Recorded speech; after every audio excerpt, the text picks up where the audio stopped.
to our second part of baseball, softball. So we talked about batting earlier, very basics. Again, we're going to talk about the very basics of fielding, or what you might call defense, when it is not your team's turn to bat.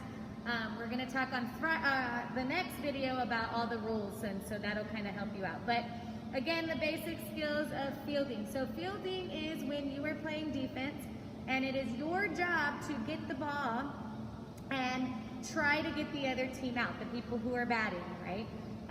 3 outs is what your goal is, so that you can switch sides and your team can bat.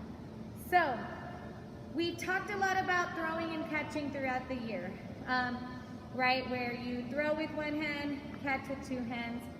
In baseball, on one hand, you would have a glove. So if you don't have a glove, that's fine. We're gonna do activities today that require 0 gloves. You can do these activities with a baseball or softball glove if that's what you have at home and it works out better for you, you're used to it, that's perfectly fine. The glove does help catch, especially in baseball, because the balls are hard. So we're gonna be using a tennis ball.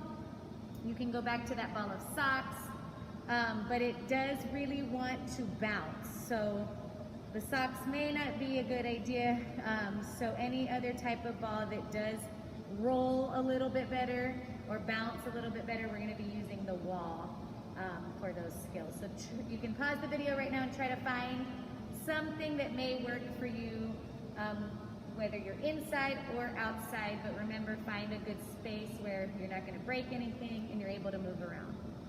Yeah, and like Coach Sender said, the glove is very important in baseball because the balls are harder and they're a little bit smaller.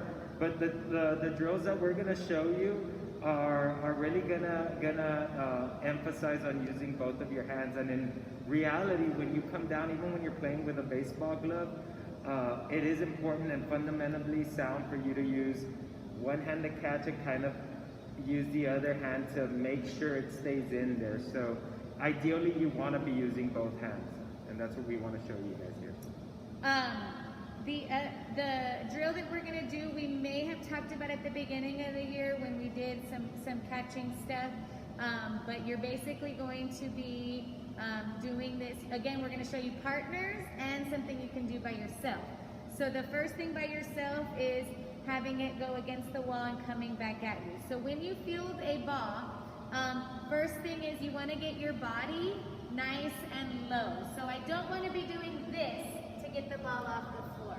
I want to bend my knees and get my bottom tucked underneath me nice and low here. And then for our very beginners, we kind of show them what I call like an alligator catch. So you're going to pretend that your hands are an alligator's mouth and you are eating the ball. The alligator is eating the ball, okay? You can kind of think of it like it's a ramp rolling into the alligator's mouth and you closing the top. But your body wants to be right in the middle. So if the ball is coming to coach, he doesn't really want to be reaching for the ball on the sides of him. He wants to shuffle his feet to get in front of the ball. So you want your body in front of the ball and your bottom down, and you're using that alligator. So Move around. If I were to roll the ball to him and I want to roll it to the side, he shuffled his feet, he picked it up, and he's able to scoop it like that right in between his legs. He's not rolling right on the side of it or anything like that, okay? Off the wall, not knowing where it's going to go, same thing. We want you to move your feet to get in front of the ball. We're not reaching for the side of it. We're not bending straight down like this without bending our knees. We want you to be what we kind of call that athletic stance, right? You're able to move left and right. And those of you that have played maybe t-ball and things like that, you hear a lot of the parents or the coaches say, baseball ready. And that's kind of meaning you're ready to come get the ball wherever it goes. So we're going to show you what that looks like off the wall as well. Yeah, and so with the wall drill, you can practice just doing it straight up to where it's coming straight at you. But like Coach said, sometimes you don't know, it might take like a weird bounce. But if you want to challenge yourself, you can throw it off kind of at an angle so that you know that it's going to go to one side or go to another side. So we'll practice kind of just aiming, stepping, and throwing out in front. When you get heavy, do it again. Get ready. You can throw it off to the side so that you can move and jump with your feet off to the other side.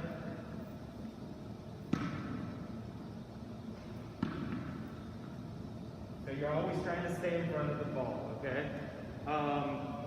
Just a reminder, if you do have a glove that you're using, the glove does go on the hand you do not use to throw. So I'm right-handed, I throw with my right hand, my glove goes on my left. Notice when we were rolling, Coach had the ball, he scooped it, and then he took it out to throw, okay?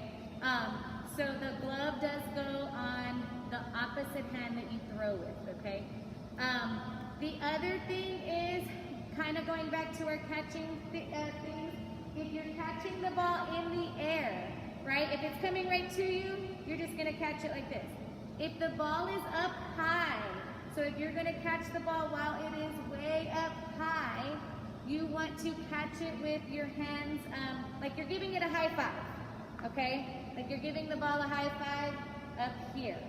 If the ball is coming low, you're gonna turn your hands down this way, because you're not gonna get all the way under it like this, right? It's too low.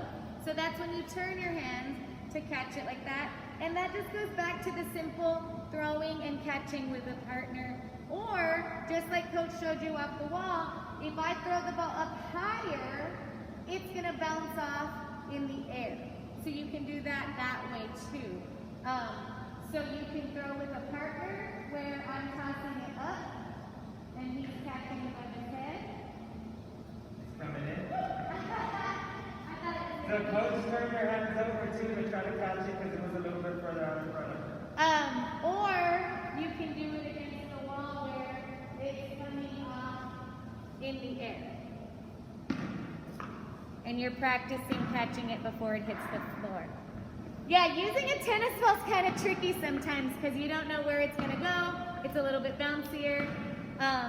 But there's a lot of different things you can do with fielding. The key topics are making sure that you're going to give that ball that high five if you're up in the air. If it's on the ground, you're using your body to get right in the middle and scooping that ball up, okay? Have fun practicing, Colts.